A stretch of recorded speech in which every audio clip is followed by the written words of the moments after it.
As I'm finishing 5.0 and moving into 5.1, Shadowbringers has been everything it was hyped up to be and so much more, and I'm not even finished yet. So for now, I'll tackle a more specific point that I believe is one of the biggest reasons as to why Shadowbringers has made droves of people shout that this is the best or one of the best stories ever told within the Final Fantasy franchise, with the twist of the Ascians not being evil. Starting with Emmett Selk from his first moment on screen, he hints at the bigger picture beyond the simple war between the Garlean Empire and the Eorzean Alliance, telling Varus that the whole reason why he built the Empire was to keep the balance of darkness and light in check by creating conflict throughout the realm, which is far different than any of the other Ascians up until this point, who implied that through their actions the rejoining would flood the world with darkness and allow them to roam free. So we keep this straightforward train of thought until the middle of Shadowbringers 5.0 patch, where Emmett Selch flips the entire story upside down, revealing that the Source and the 13 Reflections used to be one world that was split apart, and the inhabitants of that one true world were the Ascians,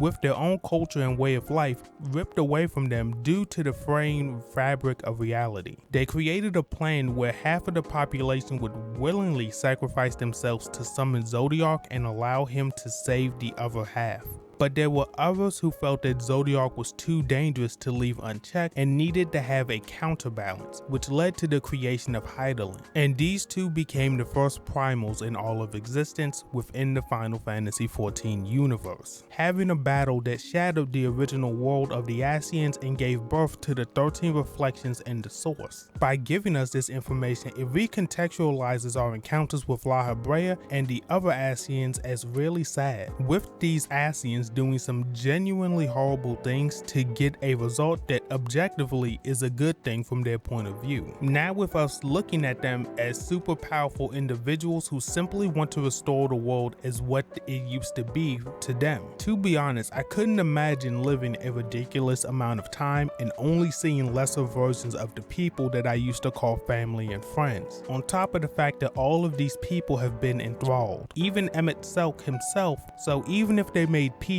with what happened in the past, their minds would slowly be consumed by the will of Zodiac, giving rise to immortal enemies that have no sense of self-preservation, who you might spare some pity on. But due to the actions of Emmett Selk, it could be implied that he abandoned his hope of rejoining the world for a while, with him watching the Ascians take down the Light Wardens one by one. Then at the penultimate climax of 5.0, he incapacitates the Crystal Exarch instead of killing him, but also allows the Ascians to gather themselves, knowing that there's no way that they would ever give up as long as they live. As to why he does this can only be speculated and theorized, or hopefully revealed in the story told between 5.1 and 5.3. But moving back to our hero's perspective, after hearing the history of the Ascians, Hydaelyn, and Zodiac, the Ascians are genuinely shocked and don't even try to deny his story. But even after hearing this information, they continue to press forward, not to defeat the wicked Ascians, but to save the world as they know it to be. But even after conquering the challenge that was before them, none of them seemed overly happy in taking down another Ascian with the context of history etched into their heads, just like us, the players. But for now, I'll save the rest of my thoughts on Shadowbringers for my video upon completing 5.3. So with that being said, what doesn't have a twist?